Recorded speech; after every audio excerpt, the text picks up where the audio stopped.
Every Friday during Women's History Month, we're looking at how the pandemic is affecting women and work. This week, we're focusing on the more than 67 million women who are currently employed in the U.S. According to LinkedIn, 70% of working women feel they need to lower their career expectations and rethink the progress they once thought possible. Charisma J has fought hard just to keep her Brooklyn, New York dance studio open in the pandemic. She pivoted to online classes and cut her staff's pay. 5, 6, 7, 8. When I wanted to open this establishment, I wanted it to be a safe space where we could help people access their biggest dreams. We would sell out, and we were putting on shows at King's Theater, off-Broadway. When the coronavirus shut down New York City last March, Charisma J's dance studio lost more than half its business. You know, step, pivot, we've always known that name of that step. This pandemic has made me pivot in ways that no jazz dance class could teach. So she turned to teaching classes on Zoom. Good morning. We managed to flip on a dime and go virtual as an institution when so many other dance studios were not. While the studio was empty for 3 months, rent was still due, so Jay had to make a difficult decision. I had to ask our teachers if they would be okay with taking a pay cut, and it was significant, by at least 15–20%. It's heartbreaking. I let myself cry, so I was feeling like we're not gonna be able to sustain as a nonprofit in this for-profit world. I said to our adult clients, we're gonna close. The parents didn't let me. But the majority of them basically committed to paying tuition. Despite community support, Jay's classes are not back to pre-pandemic class sizes, and she's now 2 months behind on the studio's rent. Left, right. It's just grace and mercy at this point that when I put the key in the door, it still turns that door open, you know? When I turn the lights on, they come on, actually. And I can definitely attest that to the community.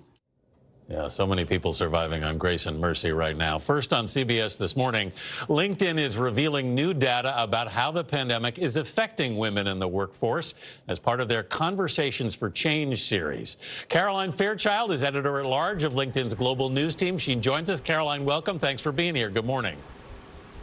Good morning. As we heard Charisma J saying, so many women have had to pivot during this pandemic. How can employers help working women right now? What can they do?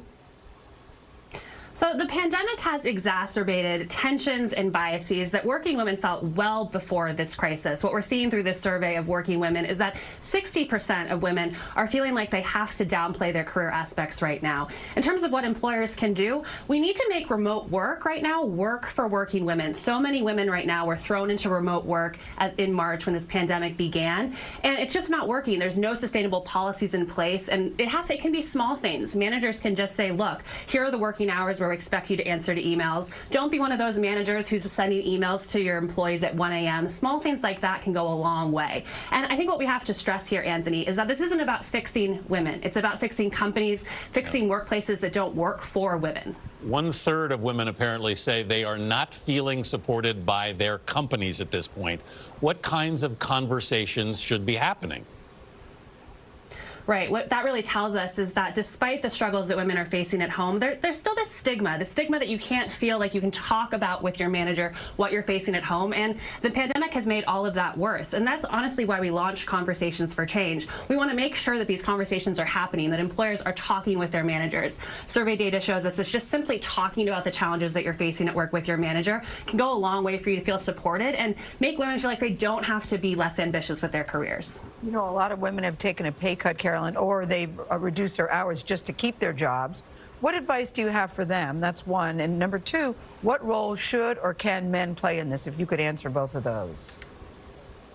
Absolutely, Gayle. I'm glad you brought that up. So many women had to take a pay cut because of this pandemic, and we know prior to the pandemic, women were less likely than their male counterparts to ask for a raise. I think we're at a point in the economic recovery where it won't seem tone deaf if your employer is doing well to start to ask for a raise. So come to your employer with a case for how you've added extra responsibilities during this pandemic, a case for how you're exceeding expectations in your role. And in terms of men, They have to get a seat at the table, Gayle. It can't just be you and me having these conversations. Anthony needs to be in these conversations. Everyone needs to have conversations together so that we ensure that everyone feels like they're being supported at work. Just men simply talking about the fact that they have challenges at home as well is a boon for working women. All right, Caroline Fairchild. Yeah, very good points. Thank you so much for being with us this morning.